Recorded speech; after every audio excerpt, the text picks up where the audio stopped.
Hi అండి. ఈరోజు మనం పనసెక్కలతో కూర ఎలా వండాలో నేర్చుకుందాం. సూపర్ ఉంటుందండి. తినే ప్రతి ఒక్కరికి నోరూరిపోతుంది. ఫస్ట్గా పెనంలో ఆయిల్ తీసుకుని స్టవ్ వెలిగించుకోండి. ఆయిల్ మగ్గాక ఆనియన్స్ తీసుకుని పెనంలో వేసుకోండి. చిల్లీస్ కూడా కలిపి వేసుకోండి.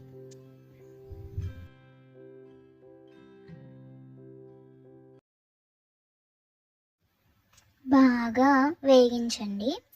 ఉల్లిపాయలు అనేవి కలర్ మారే వరకు వేపుతూ ఉండాలన్నమాట.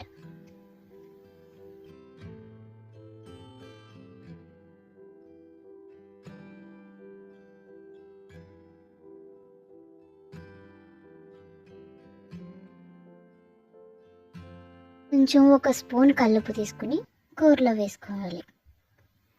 కల్లుప్పు అనేది హెల్త్కి చాలా మంచిది. అండ్ మనము సోయా చిప్స్ తీసుకుంటున్నాం అన్నమాట. కూరలో స్పెషల్గా ఉంటుంది.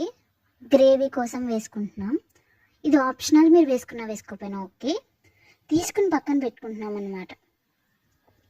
ఇక్కడ ఉల్లిపాయ మాడిపోకుండా అప్పుడప్పుడు కలుపుతూ ఉండాలి.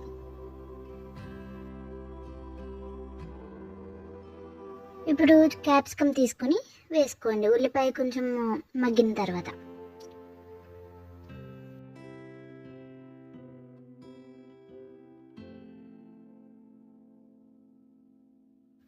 క్యాప్సికమ్ వేసుకున్న తర్వాత బాగా కలపండి. కింద అడుగు పోకుండా చూడండి. మనం వంట చేస్తున్నప్పుడు లో ఫ్లేమ్తో చేయాలి, ఎందుకంటే ఉల్లిపాయలు బాగా మగ్గుతాయి. లేదంటే పచ్చిగా ఉల్లిపాయ నోటికి టేస్ట్ తగిలితే అస్సలు బాగోదు కూర. లో ఫ్లేమ్ లేదా మీడియం ఫ్లేమ్లోనే చేయాలి. కల్లుప్పు అనేది ముందే ఎందుకు యాడ్ చేసామంటే ఉల్లిపాయకి కూరగాయలకి బాగా పడుతుంది. అండ్ ఇప్పుడు టమాటా పీసెస్ని తీసుకుని వేయండి అండ్ బాగా వేగించండి.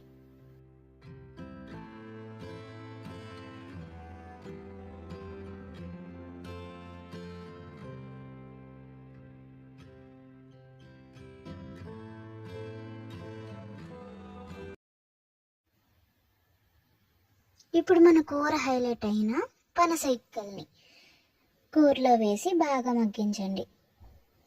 పనసెక్కలు అనేవి కూరలో వేయడానికి, ఇంగ్రీడియంట్స్ తయారు చేయడానికి ముందు కాస్త సేపు అంటే ఒక అరగంట పాటన్నా ఉప్పు వేసి బాగా ఉడకబెట్టండి. తర్వాత తొక్క తీయండి. అండ్ అల్లం వెల్లుల్లి పేస్ట్, పసుపు యాడ్ చేయండి.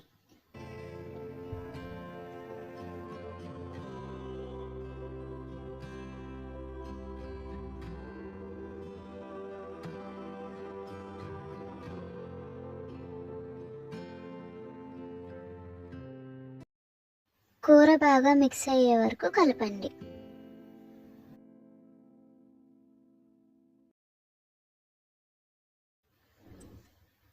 అండ్ ఇప్పుడు ఒక స్పూన్ కారం నేను ముందుగానే తీసి పెట్టుకున్నాను కాబట్టి అది ఇప్పుడు కూరకి యాడ్ చేస్తున్నాను అనమాట. అంటే వాటర్ యాడ్ చేయడానికి కొంచెం టైం ముందే యాడ్ చేస్తేనే బాగుంటుంది, లేదా కారం బాగా మాడిపోయి నల్లగా అవుతుంది. అండ్ కొంతమంది కావాలంటే ముందే యాడ్ చేసుకుంటారు. అండ్ ఇప్పుడు నేను యాడ్ చేస్తున్నాను సోయా చిప్స్. ఇది గ్రేవీ ఫీల్ కోసం, అంటే కూర బాగా పొడిగా ఉండకుండా గ్రేవీలా అనిపించడానికి సోయా చిప్స్. అండ్ ఒక గ్లాస్ వాటర్ వేస్తున్నాను. ఇప్పుడు ఈ గ్లాస్ వాటర్ వేసిన తర్వాత ఈ కారం అవి మనం ఏవైతే వేసామో బాగా కలిసే వరకు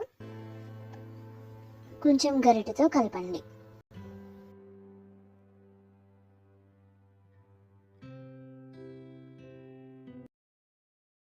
ఈ ఇక్కలు అనేవి బాగా ఉడకాలండి.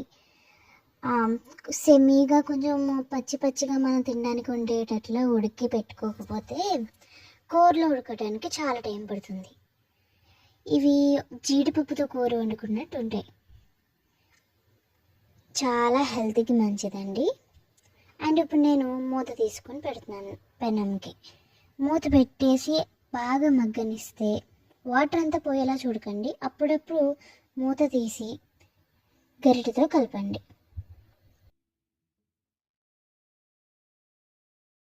చూడండి, ఇలా మూత తీసి కలుపుతూ ఉండకపోతే కింద అడుగు అంటిపోతుంది, లేకపోతే వాటర్ అంతా వెళ్ళిపోతాయి.